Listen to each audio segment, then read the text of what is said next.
Hello दोस्तों, स्वागत है आप सभी का हमारे YouTube चैनल में। तो दोस्तों आज हम एक्सप्लेन करने वाले 2023 की न्यू रिलीज मूवी चोर निकल के भागा का मूवी एक्सप्लेनेशन। तो दोस्तों अगर आप हमारे चैनल पे नए हैं तो हमारे चैनल को सब्सक्राइब कर दीजिए और बाजू में जो घंटी का बटन है उस पर भी क्लिक कर दीजिए। तो दोस्तों मूवी के शुरुआत में हम अंकित शेट्टी को देखते हैं, जिसका फेस किसी ने बुरी तरीके से पीट कर सुझा दिया रहता है और एक पुलिस ऑफिसर परवेश शेख उससे पूछताछ कर रहा होता है। अब अंकित के साथ ये सब किसने और क्यों किया था, ये जानने के लिए हमें 8 घंटे पहले अलबरगत का सीन दिखाया जाता है, जहां पर एयरपोर्ट पर कुछ अलग अलग जगह से बंदे आते हैं जिन्हें बाकी पैसेंजर के साथ दिल्ली की फ्लाइट बुक करनी थी। और उस फ्लाइट में एक खूबसूरत एयर होस्टेज नेहा ग्रोवर भी थी, जो आने वाले पैसेंजर का गेट पर वेलकम कर रही थी। पर वो जैसे ही एक छोटे बेबी को दिखती है वो सैड हो जाती है और इसकी वजह जानने के लिए हमें फिर से एक और फ्लैशबैक में जाना होगा, जो कि 8 महीने पहले का इसी फ्लाइट का दिखाया जाता है, जब ये फ्लाइट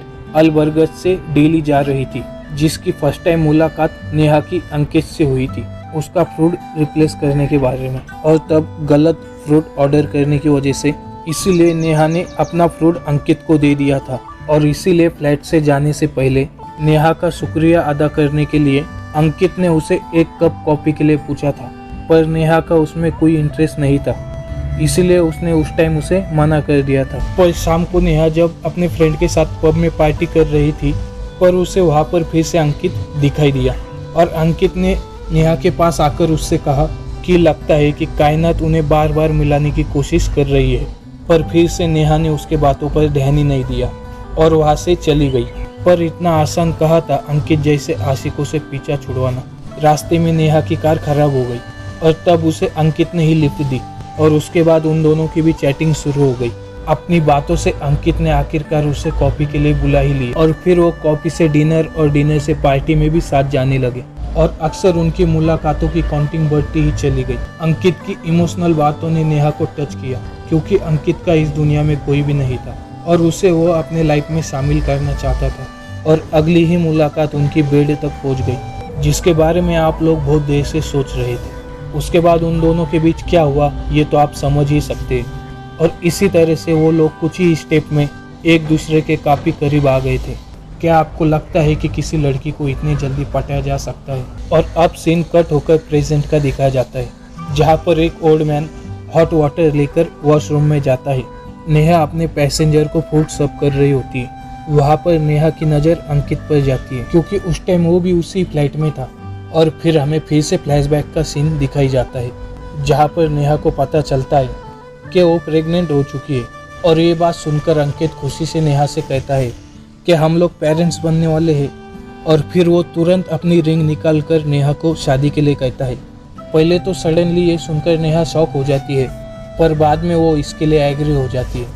और फिर कुछ दिन बाद वो दोनों एक रेस्टोरेंट में डिनर कर रहे होते हैं और फिर तभी 2 बंदे अंकित से मिलने के लिए रेस्टोरेंट के बाहर आते हैं। और फिर नेहा मिरर से झांक कर देखती है कि वो अंकित को धमका रहे होते हैं। ये सब देखकर अंकित से नेहा इस बारे में पूछती है। फिर वो घबराते हुए नेहा को बताता है 2 साल पहले उसने एक डायमंड कंपनी स्टार्ट की थी, जहाँ पर उसके एक एम्प्लॉय ने 20 करोड़ के डायमंड मिसप्लेस कर दिए थे। और फिर वो लोग अंकित को 20 करोड़ रुपए देने के लिए कह रहे हैं, पर अंकित के पास इतने सारे पैसे नहीं थे उन्हें देने के लिए।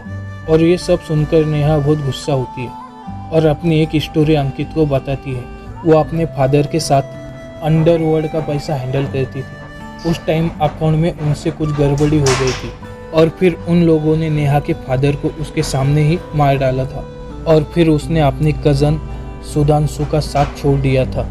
उसके बाद फिर वो एयर होस्टेज की जॉब करने लगी और फिर वो अब ये नहीं चाहती थी उसका बच्चा भी उसी की तरह प्रॉब्लम में पैदा हो। अब प्रेजेंट सीन में अंकित के पास एक मैसेज आता है, जिसमें डायमंड केस को ओपन करने का एक कोड भगत ने भेजा होता है। अब इस डायमंड केस का क्या चक्कर था, इसके लिए कुछ टाइम पहले का सीन दिखाया जाता है, जिसके बाद ओमान नाम का एक डीलर अंकित के पास आता है होम मिनिस्टर को मिलने के लिए और उन्हें एक मोबाइल कवर के पीछे डायमंड का केस लगा हुआ दिखाता है, जिसे होम मिनिस्टर इलीगली तरीके से खरीद रहे होते और उसे इंडिया पहुंचाने की जिम्मेदारी उन्होंने ओमान और अंकित को दी थी। वो काफ़ी कॉस्टली डायमंड थे और भगत होम मिनिस्टर का ही पीए था। उनका प्लान था कि इन डायमंड को एक केस में बंद कर दिया जाएगा जो कि पासवर्ड प्रोटेक्टेबल होगा, और उस केस को लेकर कोरियर मैन फ्लैट में लेकर जाएगा जिसकी आइडेंटिटी सीक्रेट रखी जाएंगी। और उस प्रोटेक्टेड केस का आधा पासवर्ड होम मिनिस्टर के पीए भगत के पास होगा और आधा अंकित के पास होगा। साथ ही जिस फोन कवर के पीछे डायमंड लगे हुए थे उसमें एक सिम कार्ड पड़ा हुआ था जो कि हर टाइम ट्रैक होता रहेगा। अब अंकित को उस केस को लेकर दिल्ली पहुंचने के बाद एयरपोर्ट पर भगत को देना था, और उसके बाद अंकित भगत के पास आता है जहां पर वो उससे डील करता है। वो लोग बीच में ही उन डायमंड को चुरा लेंगे और जो भी प्रॉफिट होगा उसे 50-50 बांट लेंगे। वो टोटल 120 करोड़ के डायमंड थे और इसीलिए भगत उसके बातों में आ जाता है। अब अंकित को भगत इसीलिए चाहिए था, आधा पासवर्ड उसी के जो पास था, जिससे कि प्रेजेंट सीन में भगत ने अंकित को मैसेज करके भेजा था। और फ्लाइट में अंकित ने नेहा को भी अपने साथ मिला लिया था। और नेहा को जब अंकित से पता चला वो कोरियर मैन आने वाला था, वो फ्लाइट में था ही नहीं, तो वो एकदम से घबरा कर ओमान को कॉल कर देता है। तब उसे उससे पता चलता है उसने कोरियर मैन को बदल दिया है। अब इसीलिए अंकित नेहा को अकेले में जाकर कहता है कि उसे पता लगाना होगा कोरियर मैन इस फ्लाइट में कौन है, और इसके लिए वो उसे एक हिंट देता है। जो इंसान उससे कुछ भी खाने पीने के लिए मना कर देगा वो ही कोरियर मैन होगा। और इसी तरीके से वो पता लगा लेती है एक इंसान है जिसने कुछ भी लेने से मना कर दिया, और वही इंसान कोरियर मैन था। अब उसका बैग चेक करने के लिए अंकित नेहा को उसे बाथरूम के लिए भेजने के लिए कहता है, और इसीलिए जानबूझकर नेहा उसके ऊपर कॉफी गिरा देती है और उसे बाथरूम में जाकर क्लीन करने के लिए कहती है। जिसके बाद वो गुस्से से बाथरूम की तरफ जा रहा होता है, और तभी 3 बंदे अपने फेस के ऊपर मास्क लगाकर बाथरूम से बाहर निकलते हैं और सबको गन पॉइंट पर लेकर कहने लगते हैं ये प्लेन हाईजैक हो चुका है, इसीलिए कोई भी अपनी जगह से हिलने की कोशिश नहीं करेगा। और ये बात जब पायलट को पता चलती है तो वो हाईजैक की इंफॉर्मेशन अपने ऑफिस तक पहुंचा देता है। उसके बाद टेररिस्ट फ्लाइट मार्शल को पकड़कर उसके हाथ बांध देते हैं, उसके पास से उसकी गन छीन लेते हैं। तभी उनमें से मोटा बंदा उनके साथ फाइट करने की कोशिश करता है, पर टेररिस्ट उस मोटे बंदे को बहुत बुरी तरीके से मारते हैं और उसे ले जाकर साइड में फेंक देते हैं। वहाँ पर वो टेररिस्ट आजाद कश्मीर की मांग करते हैं और सारे पैसेंजर के मोबाइल छीनकर एक पॉली बैग में डाल देते हैं, और फिर वो उन सब लोगों को बिजनेस क्लास से लेकर नॉर्मल क्लास में डाल देते हैं, और फिर उन सब लोगों की बैग्स बिजनेस क्लास में ही रहते हैं। और नेक्स्ट सीन में एक टेररिस्ट नेहा को कॉकपिट में ले आता है और पायलट तक सूचना पहुंचाता है। वो लोग गवर्नमेंट को आदिल मीर को रिलीज करने के लिए बोले, और वो लोग उस फ्लाइट को दिल्ली नहीं ले जाने के एवज कुल्लू ले जाने के लिए कहते हैं। अब कुल्लू ज्यादा बड़ा एयरपोर्ट नहीं था, इसीलिए एक रॉ चीफ अपने बेस्ट ऑफिसर को आदिल को लेकर कुल्लू पहुंचने के लिए कहते हैं, ताकि वो वहां जाकर इस सिचुएशन को हैंडल कर सके। और उसी टाइम पर होम मिनिस्टर भगत को कुल्लू सिचुएशन की अपडेट देने के लिए भेजते हैं, ताकि वो वहां जाकर डायमंड के बारे में उन्हें रिपोर्ट भेज सके। उसके बाद फ्लाइट में एक बच्चा अचानक से रोने लगता है, और जब नेहा उसके लिए खाने के लिए कुछ लेने जा रही होती है तो एक टेररिस्ट उसे रोक देता है और उसे चुपचाप अपनी जगह पर बैठने के लिए कहता है। तब उसे अपने बच्चे की याद आ जाती है, जहाँ पर वो फ्लैशबैक में अपने बच्चे के आने की खुशी में बहुत खुश होती है और अंकित के साथ उसके लिए शॉपिंग करने के लिए जाती है, जहाँ पर फिर से वही 2 बंदे अंकित को धमकाने के लिए आते हैं। और जब अंकित उन्हें बार बार कॉल करने के लिए उन्हें मना कर देता है तो उनका बॉस उन्हें धमकाने लगता है कि अगर उसने उनके पैसे नहीं दिए तो वो उसके फैमिली को नुकसान पहुंचाएगा।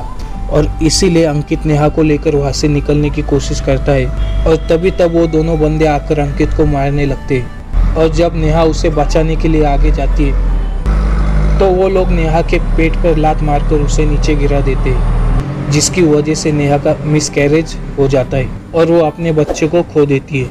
वो हॉस्पिटल में अंकित के साथ इस बात का दुख ही मना रही होती है, तभी उन बंदों के बॉस का फोन उसके पास आ जाता है और वो उससे कहता है कि अगर उसने अभी भी उसके पैसे वापस नहीं दिए तो वो उससे भी मार देगा।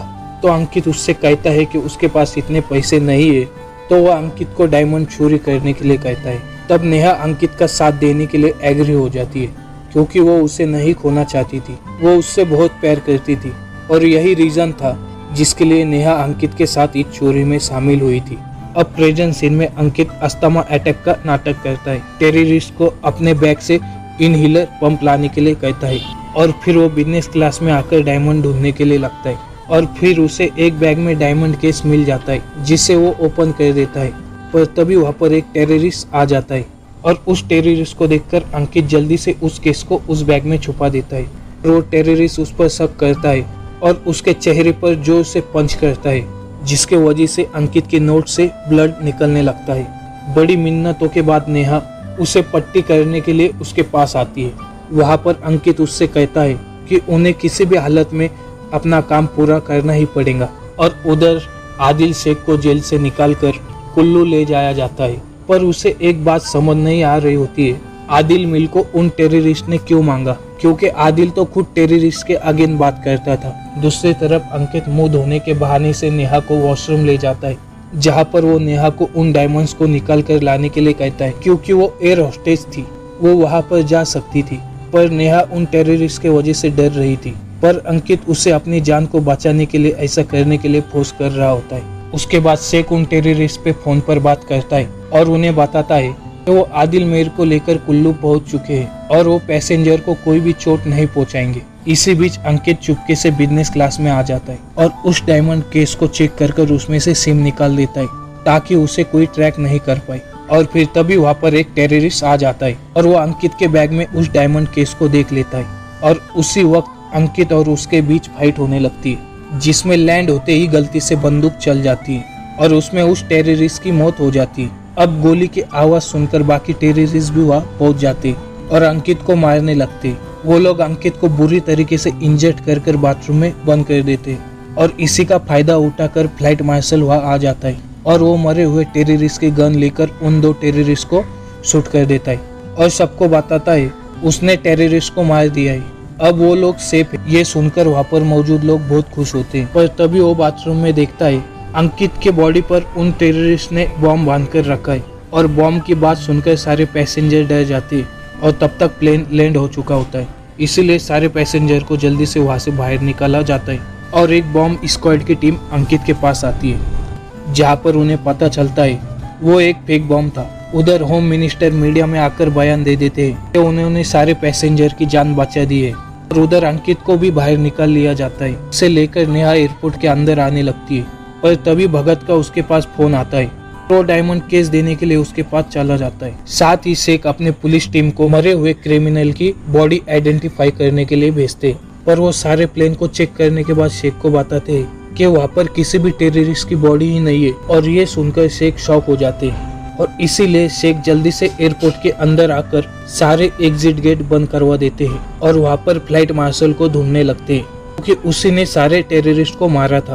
और तब हमें पता चलता है फ्लाइट मार्शल तो कोई और ही था, जो कि स्टार्टिंग से ही बेहोश पड़ा हुआ था। वो बताता है उसने फ्लाइट में फ्रूट जूस मांगा था और उसे पीने के बाद से वो बेहोश हो गया था। उसके बाद प्लेन में क्या हुआ था उसे कुछ भी नहीं पता था, यानी कोई और ही था ने लोगों को मारा था। दरअसल वो टेररिस्ट मारे ही नहीं गए थे। और तभी शेख को पता चलता है कि थोड़ी देर पहले यहाँ से कोई ऑफिसर बाहर गया था, कोई फेक फ्लाइट मार्शल था जिसने उन टेररिस्ट को मारने का नाटक किया था। दरअसल प्लेन हाईजैक हुआ ही नहीं था, सब उस चोरी को करने का एक जरिया था बस। और इस बारे में जानने के लिए शेख वहाँ पर खड़े सभी पैसेंजर से पूछताछ करता है कि उनमें से ही कोई वो 3 टेररिस्ट थे जो फ्लाइट में मौजूद थे। उधर भगत को पता चलता है अंकित जो डायमंड केस उसके पास लेकर आया था वो फेक डायमंड था, यानी कि रियल डायमंड किसी और ने ही चुरा लिए थे। भगत किसी भी हाल में उसे रियल डायमंड लाने के लिए कहता है और ये बात अंकित बाथरूम में आकर नेहा को बताता है कि किसी ने रियल डायमंड को चुरा लिया है। वहाँ पर जब नेहा उसे समझाने की कोशिश करती है तो अंकित गुस्से में उसे मारने लगता है और उससे कहता है ये सब उसने उसके लिए नहीं किया, ये तो सब उसने डायमंड को पाने के लिए किया था। यानी कि अंकित नेहा से कोई प्यार ही नहीं करता था, वो तो सब उन्हें डायमंड को पाने के लिए नेहा का यूज किया था, उसे अपने पैर में फंसाया था ताकि वो उस फ्लाइट में डायमंड पाने के लिए उसकी मदद कर सके। और यहाँ पर गेम कुछ और ही था। जब उन 2 बंदों ने नेहा के पेट पर लात मारी थी उस वक्त वो अपने कजन सुधांशु से बात कर रही थी और तब उस फोन में उसकी वॉइस रिकॉर्डिंग हो गई थी, जिसमें लास्ट में नेहा को वॉइस सुनाई दी थी, जिसमें अंकित उन बंदों से बोल रहा था उसने लड़की को मारने के लिए नहीं कहा था। ये वॉइस सुनकर नेहा को अंकित पर कुछ शक हुआ था और फिर उसने उसका पीछा किया। तब उसे पता चला अंकित ने ही वो 2 बंदों को हायर किया था खुद को धमकाने के लिए ताकि वो नेहा के थ्रू उन डायमंड्स तक पहुंच सके। साथ ही अंकित किसी और लड़की के साथ प्यार करता था। नेहा ने अंकित को उसके साथ रोमांस करते हुए भी देख लिया था और ये सब जानने के बाद नेहा बहुत ज्यादा टूट गई थी। अंकित से बदला लेने के लिए सोच लिया था और एक प्लान बनाने के लिए अपने कजन सुधांशु से कॉल किया। उसने अपने कजन सुधांशु से 120 करोड़ के डायमंड चुराने के लिए कहा और यहाँ पर हमें पता चलता है वो फ्लैग फ्लाइट मार्शल उसका कजन सुधांशु ही था। दरअसल नेहा ने सुधांशु और उनके लोगों के साथ मिलकर एक प्लेन हाईजैक का प्लान बनाया और अंकित के डायमंड को चुरा कर उसे फंसाने का पूरा प्लान सेटअप किया। वो 3 टेररिस्ट सुधांशु के ही लोग थे। सबसे पहले उस ओल्ड मैन ने फेक गन बनाकर उन टेररिस्ट को बाथरूम में दे दिए। उसके बाद नेहा ने रियल फ्लाइट मार्शल को फ्रूट जूस देकर बेहोश करवा दिया था। उधर शेख सबसे पूछताछ करवा रहा होता है और उन सबकी बातें सुनकर शेख समझ जाता है ये जरूर नेहा का ही प्लान था और वो नेहा को बुलाने के लिए कहता है। पर नेहा उसी टाइम होम मिनिस्टर को एक फोटो भेजती है जिसे देखकर वो शॉक हो जाते हैं क्योंकि उन्हें लगा था उनकी डायमंड वाली बात किसी और को नहीं पता है। और जब इसीलिए शेख नेहा से पूछताछ करता है तभी उसके पास होम मिनिस्टर की कॉल आ जाती है और वो सारे पैसेंजर को वहाँ से जाने के लिए कहते हैं कि वो पहले ही टेररिस्ट को मारने का बयान दे चुके होते और अब ऊपर से प्रेशर आने की वजह से शेख को सबको छोड़ना पड़ता है। पर शेख ये समझ चुका था पूरा प्लान नेहा और सुदर्शन ने मिलकर बनाया था। सारे पैसेंजर को छोड़ दिया जाता और अंकित को भगत पकड़ कर ले जाता है। अब हमें दिखाया जाता है कैसे नेहा ने रियल फ्लाइट मार्शल को फ्रूट जूस देकर बेहोश किया था और सुधांशु खुद उसकी गन लेकर फेक फ्लाइट मार्शल बन गया और उस गन में फेक बुलेट डाल दी थी। और जब टेररिस्ट अंकित को मार रहे थे और उसी गन से उसने टेररिस्ट को मार दिया था। अंकित को उन्होंने फेक बम इसीलिए लगाया था ताकि उन्हें कुछ टाइम मिल जाए। अब अपने गेटअप को चेंज करने के लिए वो क्रिमिनल पैसेंजर के कपड़े पहनकर वहाँ से निकल चुके होते। उनका इस चोरी का मकसद सिर्फ अंकित को तकलीफ देना था ताकि उसे अपने गलती का एहसास हो सके। उधर होम मिनिस्टर अंकित और भगत को बुरी तरीके से पीटते हैं क्योंकि नेहा ने उसे जो पिक्चर भेजी थी वो वही मैसेज था जो भगत ने आधा कोड पहले ही अंकित को मैसेज कर दिया था। ये फोटो उसने अंकित के फोन से ले लिया था और इस सब के बाद अंकित समझ गया था उसने नेहा को नहीं बल्कि नेहा ने उसे डबल क्रॉस किया है। अब नेक्स्ट सीन में नेहा अंकित से मिलने के लिए हॉस्पिटल में आती है और उसे याद दिलाती है ये सब उसने उसे धोखा दिया इसीलिए किया। और उसके बाद लास्ट सीन में हॉस्पिटल से निकलने के बाद अंकित नेहा को फोन कर उसे मिलने के लिए कहता है और इसी के साथ इस मूवी की भी एंडिंग हो जाती है। तो दोस्तों कैसा लगा आपको हमारा वीडियो हमें कमेंट करके जरूर बताएं। और दोस्तों अगर आपने हमारे चैनल को सब्सक्राइब नहीं किया है तो सब्सक्राइब कर दीजिए और बाजू में जो घंटी का बटन है उस पर भी क्लिक कर दीजिए। मिलते हैं नेक्स्ट वीडियो में, तब तक के लिए बाय।